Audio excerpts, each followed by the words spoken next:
ભારતનો સાંસ્કૃતિક વારસો શિલ્પ અને સ્થાપત્યની દૃષ્ટિએ અત્યંત સમૃદ્ધ અને હજારો વર્ષ જૂનો છે. શિલ્પકલા, પથ્થર, ધાતુ, માટી વગેરેને કોતરીને કે આકાર આપીને બનાવવામાં આવતી કલાકૃતિઓને શિલ્પ કહે છે.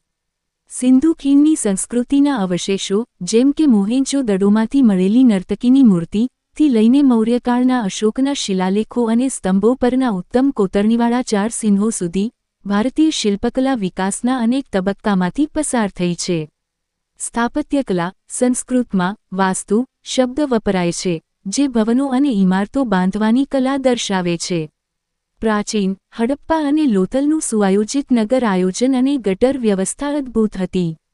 ગુફા સ્થાપત્ય, અજંતા ઇલોરા અને એલિફન્ટાની ગુફાઓ, જ્યાં ત્રિમૂર્તિ શિલ્પ આવેલું છે, ખડકોને કોતરીને બનાવાયેલા સ્થાપત્યના ઉત્તમ નમૂના છે.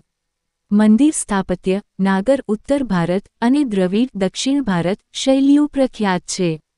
ખજુરાહો, મોઢેરાનું સૂર્યમંદિર અને દક્ષિણ ભારતના ભવ્ય ગોપુરમ મંદિરો તેનું શ્રેષ્ઠ ઉદાહરણ છે. ઇન્ડો-ઇસ્લામિક શૈલી, મુઘલ શાસન દરમિયાન, તાજમહેલ, લાલ કિલ્લો અને ફતેહપુર સિકરી જેવા સ્થાપત્યોમાં ભારતીય અને પર્શિયન શૈલીનું અદ્ભુત મિશ્રણ જોવા મળે છે.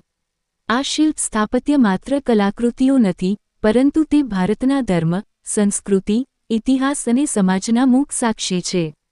જો તમે ભારતના કોઈ ખાસ સ્થાપત્ય, જેમ કે તાજમહેલ, અજંતાની ગુફાઓ વગેરે વિશે વધુ માહિતી મેળવવા